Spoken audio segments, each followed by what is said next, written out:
মহানগৰীৰ কাহিলীপাড়াত ভয়ঙ্কৰ ভূমিস্খলন ঘটনাস্থলীত উপস্থিত হয়ে উদ্ধাৰ অভিযান আৰম্ভ কৰেছে প্ৰশাসনে নেৰেনেপেৰা বৰষুণৰ ফলত খহি পৰিছে পাহাৰৰ শিল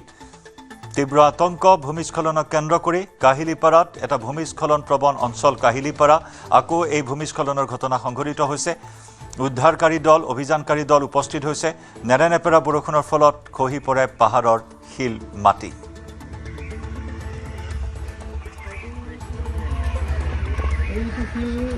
নামি আহে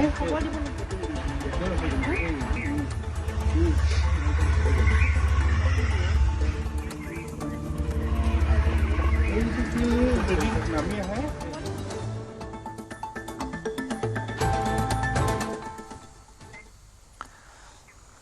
বিৰোধীৰ আপত্তি সত্ত্বেও আজি অনুষ্ঠিত হয় বিধানসভাৰ বাজেট অধিৱেশন বান পৰিস্থিতিক লৈ সদনত কংগ্ৰেছে সভাস্থগিতৰ প্ৰস্তাৱ আনিছিল যদিও কংগ্ৰেছৰ এই প্ৰস্তাৱ খাৰিজ কৰে অধ্যক্ষই এয়া এক প্ৰাকৃতিক দুৰ্যোগ বুলি প্ৰকাশ কৰি সদনত বিবৃতি দিয়ে মন্ত্ৰী পীযুষ হাজৰিকাই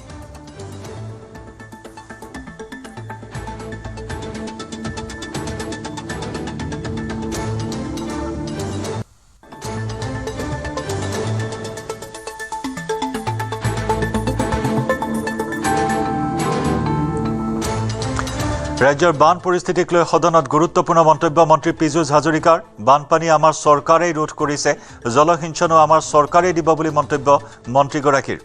অসম চৰকাৰৰ জলসম্পদ বিভাগে বৰ্তমানলৈ নিৰ্মাণ কৰিছে প্ৰায়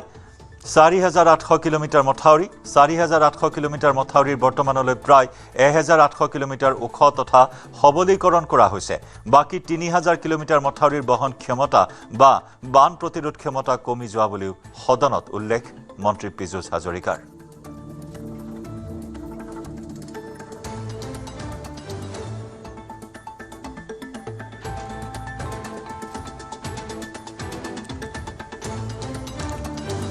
আৰু উজনিৰ বান সমস্যা সন্দৰ্ভত বানৰ ভয়াবহতা সন্দৰ্ভত মন্তব্য প্ৰকাশ কৰিছে মন্ত্ৰী ৰামেশ্বৰ তেলীয়ে কেইবাখনো জিলা ইতিমধ্যে বানত আক্ৰান্ত হৈছে আৰু আমাৰ ডক্টৰ হিমন্ত বিশ্ব শৰ্মা ডাঙৰীয়া আমাৰ মুখ্যমন্ত্ৰী ইতিমধ্যে তিনিদিনীয়া কাৰ্যসূচীৰে ইতিমধ্যে বান আক্ৰান্ত অঞ্চলবিলাকত পৰিদৰ্শন কৰিবৰ কাৰণে ইতিমধ্যে গৈছে আৰু আমিও আছিলোঁ কাৰণ মোৰ নিজৰ সমষ্টিয়ে দুলীয়াজানতো অৰ্থাৎ ডিব্ৰুগড় জিলাতো কেইবাৰ ঠাইত ইতিমধ্যে বানত আক্ৰান্ত হৈছে মোৰ দুলীয়াজান সমষ্টিৰ গয়াখাটি চৰিকটা বামুণ গাঁও এনেকৈ কেইবাখনো গাঁও ইতিমধ্যে জলমগ্ন হৈছে আৰু আমি যিমান পাৰিছোঁ আমি সহায় কৰিছোঁ মই নিজেও ৰাতিলৈকে গৈ মানুহক ত্ৰিপাল দিব লাগে ৰাচন দিব লাগে আৰু তেনেধৰণৰ উদ্ধাৰ কৰা হৈছে চৰকাৰৰ ফালৰ পৰা যিমান পাৰি উদ্ধাৰ কৰিবৰ কাৰণে চেষ্টা চলোৱা হৈছে কেতিয়াও ভবাই নাছিলে সেইকাৰণে উদ্ধাৰ কাৰ্য চলি আছে বিধায়ক চক্ৰধৰ গগৈৰ প্ৰতিক্ৰিয়া চৰকাৰ নামি পৰিছে বিভাগীয় বিষয়াসকলৰ পৰা আৰম্ভ কৰি বিধায়কৰলৈকে জনপ্ৰতিনিধিলৈকে সকলোৱে হস্তমভাৱে ৰাইজৰ ওচৰত বিপদৰ সময়ত থিয় হৈছে মই ভাবোঁ এই সময়ত আমি সকলোৱে দুখৰ সমভাগী হোৱা উচিত আৰু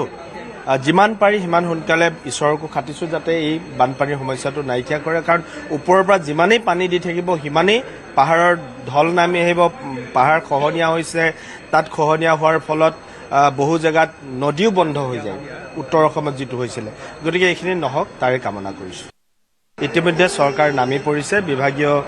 বিষয়াসকলৰ পৰা আৰম্ভ কৰি বিধায়কৰলৈকে জনপ্ৰতিনিধিলৈকে সকলোৱে হস্তমভাৱে ৰাইজৰ ওচৰত বিপদৰ সময়ত থিয় হৈছে মই ভাবোঁ এই সময়ত আমি সকলোৱে দুখৰ সমভাগী হোৱা উচিত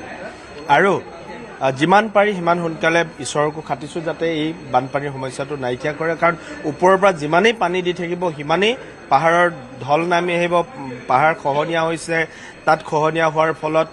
বহু জেগাত নদীও বন্ধ হৈ যায় উত্তৰ অসমত যিটো হৈছিলে গতিকে এইখিনি নহওক তাৰে কামনা কৰিছোঁ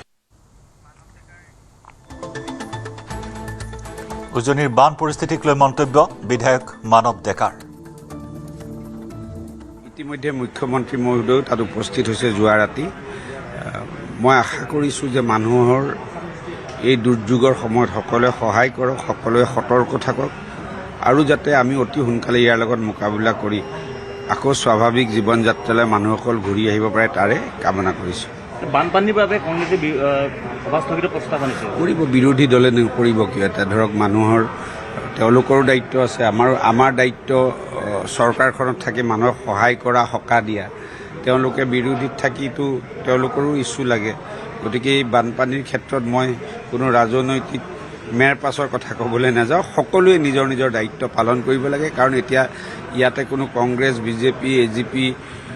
ৰাইজৰ দল বুলি বানপানীয়ে ক্ষতিগ্ৰস্ত কৰা নাই। বানপানীয়ে যেতিয়া ক্ষতিগ্ৰস্ত হৈছে, হাজাৰ হাজাৰ লক্ষ লক্ষ লোক ক্ষতিগ্ৰস্ত হৈছে। গতিকে এই লোকসকলক সকাহ দিব পাৰে, যোনে যেনেকৈ পাৰে ব্যৱস্থাটোৰ ওপৰত বিশ্বাস ৰাখি কৰি গ'লে ৰাইজৰ সকাহ হ'ব।